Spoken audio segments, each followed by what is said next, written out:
बिस्मिल्लाहिर्रहमानिर्रहीम। अस्सलाम वालेकुम। नाजरीन, आज मैं आप लोगों के साथ टाइफाइड वैक्सीन पे बात करूंगा। आपने देखा होगा कि हुकूमत की तरफ से 6 माह से 15 साल के बच्चों को ये टाइफाइड वैक्सीन लगाई जा रही है उनके स्कूलों में या उनके घरों पे। और इसके मुतल्लिक मुख्तलिफ किस्म की गलत फहमियाँ पाई जाती हैं और ये भी कहा जाता है कि आया इस वैक्सीन की ज़रूरत क्या है। तो इसके बारे में कुछ बात करना चाहूँगा। नाजरीन, टाइफाइड एक बैक्टीरियल इन्फेक्शन है जो कि साल्मोनेला टाइफी और पैराटाइफी से फैलता है। और इसमें ये बीमारी पानी के ज़रिए, खुराक की चीज़ों के ज़रिए एक शख्स से दूसरे शख्स को लगती है। इसमें या तो अगर टाइफाइड किसी को हो जाता है उस वक़्त अगर उसके बड़े पखाने में, बड़े पेशाब में, पखाने में इसके बैक्टीरिया बदन से खारिज होता है और वो जो सीवरेज पानी अगर पीने के पानी के साथ मिल जाए तो फिर टाइफाइड दूसरे शख्सों को लग सकता है। या अगर उस शख्स ने वॉशरूम अटेंड की है और उसके बाद उसने हाथ सही तरीके से साफ नहीं किए और किसी ऐसे बर्तन को, ऐसे गिलास को, प्याले को हाथ लगाए कि जिस पे दूसरा शख्स भी पानी पिए या उसको इस खाने पीने के लिए उस प्लेट को इस्तेमाल करे, तो उसको भी टाइफाइड हो सकता है। इसके अलावा एक और ऐसी कंडीशन या हालत है कि जिसमें जिस शख्स को टाइफाइड हो जाता है और वो टाइफाइड से सेहतयाब हो जाता है, लेकिन फिर भी उसके बदन में टाइफाइड जरासीम रहता है और उसको कैरियर बोलते हैं। और वो इसी तरीके पे कि उसके पखाने से वो सीवरेज लाइन या उसके जब वो वॉशरूम से निकलता है और हाथ उसने सही साफ नहीं किए होते हैं, तो वो एक अपना टाइफाइड का जरासीम दूसरों को मुंतकिल कर सकते हैं। ये जब ये मालूम भी ऐसे ही हुआ था कि एक रेस्टोरेंट की एक कुक थी कि जो खुद टाइफाइड की कैरियर थी। उसको खुद तो टाइफाइड की अलामत नहीं थी, लेकिन उसके बदन में टाइफाइड के जरासीम थे, वो कैरियर थी। और वो जो भी उसके रेस्टोरेंट में आता था सबको बुखार हो जाता था और उस वक्त वो सारे मर जाते थे। तो टाइफाइड फीवर खुराक और पानी के जरिए एक शख्स से दूसरे शख्स को लगती है। आजकल जो बारिश हुई है, जो सैलाब आया हुआ है, तो ये टाइफाइड के चांसेस और भी ज्यादा हो गए हैं। अब टाइफाइड वैक्सीन क्यों लगानी चाहिए? टाइफाइड वैक्सीन इसलिए लगानी चाहिए कि इसका तरियाक हो सके, इससे आपको आदमी बचा सके। वैक्सीन होता क्या है? वैक्सीन बुनियादी तौर पे बैक्टीरिया या अगर वायरस का वैक्सीन है और ये बैक्टीरिया है, उसको या तो मार दिया जाता है या उसको बिल्कुल ही इस हालत में उसको एटेन्यूएटेड बोलते हैं, कमज़ोर किया जाता है कि वो जब बदन में अंदर जाता है तो बदन उसके खिलाफ एंटीबॉडीज या मुदाफ़त तो बना लेता है, लेकिन ये बीमारी पैदा नहीं कर सकता। टाइफाइड का जो इंजेक्शन जो लगता है, ये उसका किल्ड बैक्टीरिया है, यानी इसमें कोई जान नहीं होती। टाइफाइड वैक्सीन के खतरे भी हैं, लेकिन वो एटेन्यूएटेड बैक्टीरिया है या वो कमज़ोर शुदा बैक्टीरिया है। लेकिन ये जो वैक्सीन लगती है, इसमें जो बैक्टीरिया है ये किल्ड बैक्टीरिया है, यानी इसको मारा गया है। सिर्फ बदन के जब अंदर जाता है तो बदन उसके खिलाफ एंटीबॉडीज बनाता है। बदन समझता है कि ये टाइफाइड जरासीम आ गया तो एंटीबॉडीज बनाता है। और जब ओरिजिनली जब सही तरीके पे या सही जरासीम अंदर होता है तो बदन पहले से तैयार होता है और उस बैक्टीरिया पे अटैक करता है और इस बैक्टीरिया को मार देता है। अब टाइफाइड बुखार में होता क्या है? टाइफाइड बुखार में वही है कि शुरू में तो तबीयत बोझिल सी होती है, बदन दर्द करता है, खाने को दिल नहीं करता है, जी मतलाता है, उल्टियाँ लग जाती हैं, या इस तरह की ये जिस तरह की वो फ्लू लाइक सिम्टम्स भी हो सकते हैं। बदन ज़रा सुस्त पड़ जाता है। इसके बाद जब बुखार होता है तो बुखार आहिस्ता आहिस्ता आहिस्ता आहिस्ता बढ़ना शुरू करता है और फिर एक पीक पे पहुंच जाता है। पहले दिन में एक दफ़ा आता है, फिर 2 दफ़ा आता है, उसकी शिद्दत भी ज़्यादा होती जाती है। इसके बाद एक कंटिन्यूस बुखार होता है। और जब ये बुखार टूटने लगता है, जब हम इसको एंटीबायोटिक्स देते हैं या दवाइयाँ देते हैं, तो फिर ये आहिस्ता आहिस्ता आहिस्ता आहिस्ता बुखार टूटता है और इस पूरे अमल में 2 से 3 ہفتے لگتے ہیں۔ تیسرے ہفتے میں جب بخار تیسرے ہفتے میں پہنچ جاتا ہے اور اس کا علاج نہیں ہوتا یا اس کی تشخیص نہیں ہوتی تو پھر اس میں مختلف قسم کی پیچیدگیاں ہو سکتی ہیں کہ جس میں میننجائٹس ہو سکتی ہے، تھوڑی سی ہیلوسینیشنز، ڈیلیریم ہو سکتا ہے، باقی جو ہے نا اس میں سینے میں دل پہ اثرات ہو سکتے ہیں، لیکن جو اس کے سب سے مضر اثرات ہیں جو کہ ایک میڈیکل ایمرجنسی بنا دیتے ہیں کہ اس میں انٹسٹائنل پرفوریشن ہو سکتی ہے، اس میں پیٹ میں جو چھوٹی آنت ہے یہ پھٹ سکتی ہے۔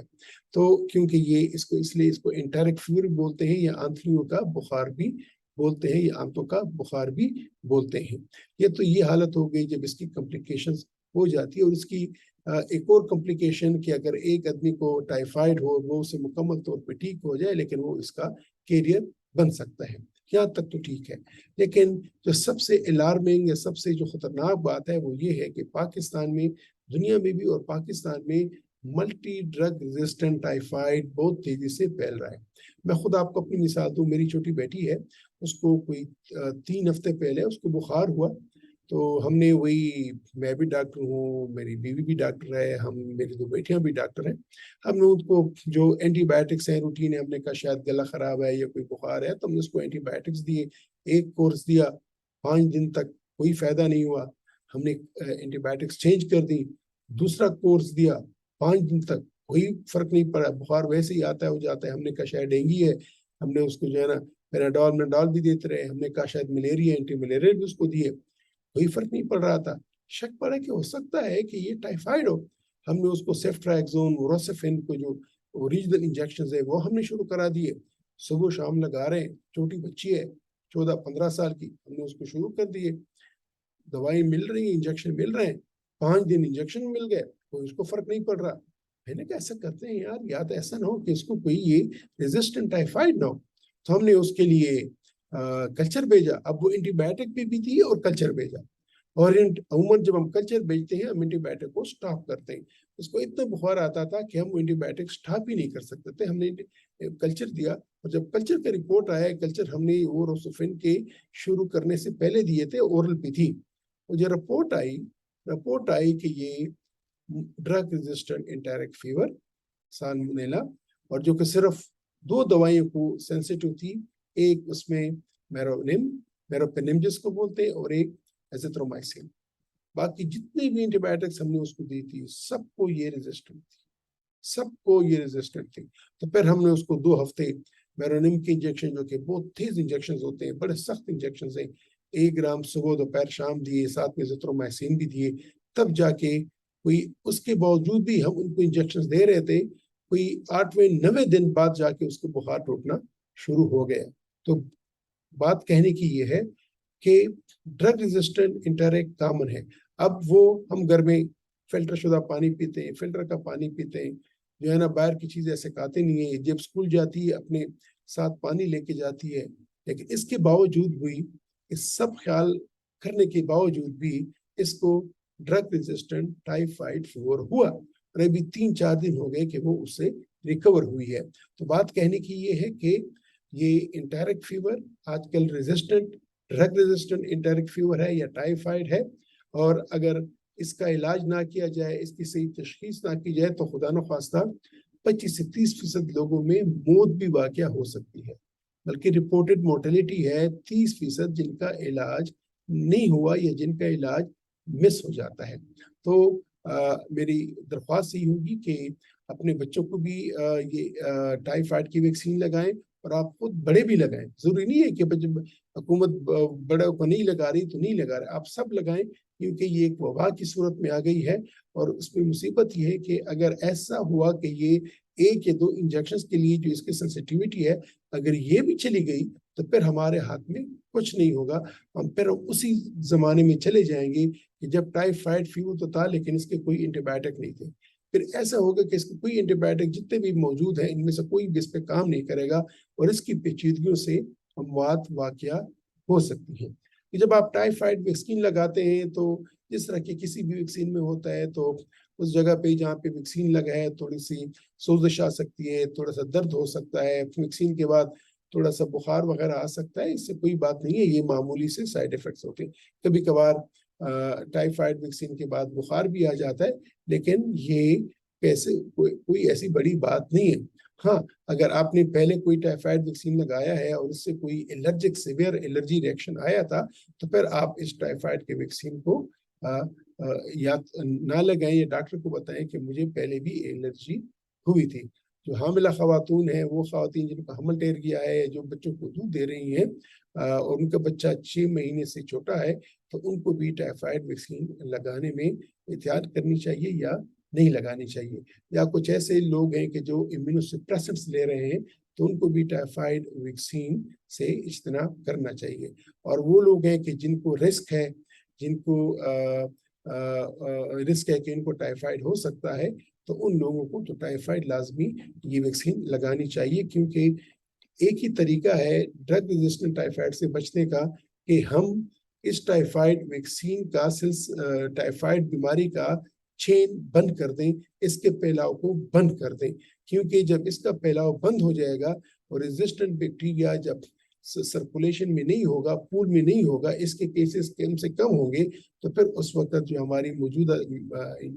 एंटीबायोटिक्स हैं वो इस पे काम करेंगी। तो नाजरीन, उम्मीद है कि आज की वीडियो में जो मैंने आपको मैं इस बताने में कामयाब हो चुका हूँ कि टाइफाइड फीवर क्या है और टाइफाइड वैक्सीन की क्या अहमियत है, और टाइफाइड वैक्सीन अगर हम लगाएंगे तो उससे हम कौन सा मकसद, एक नेशनल लेवल पे भी मकसद हासिल करेंगे और ख़ुद भी टाइफाइड से बचाएंगे, जो कि ऐन मुमकिन है कि जो अगर खुदा ना ख्वास्ता आपको या आपके बच्चों को टाइफाइड हो, वो टाइफाइड वो वाला हो कि जो रेजिस्टेंट है और जो इसमें कोई दवाइयाँ काम नहीं करती हैं। और मैं भी बताऊं कि रेजिस्टेंट टाइफाइड फीवर का जो इलाज है वो बहुत महंगा है। इलाज जो है वो बहुत महंगा है, और ये हर किसी के बस की बात भी नहीं होती है कि वो इलाज ले। और अगर मैं अपने बच्ची का बोलूँ तो ये 2 हफ्ते में उसमें कम से कम 1.5 से 2 लाख रुपए के इंजेक्शन लगे, सिर्फ टाइफाइड फीवर के लिए। तो ये हर किसी के बस की बात भी नहीं है। तो इससे बेहतर यही है कि बजाय इसके कि आपको वो टाइफाइड हो जाए कि जिससे शिफा ना हो, जिसपे एंटीबायोटिक्स काम ना करें, और आप फिर जाएं भागें कि जी मुझे जो है ना कोई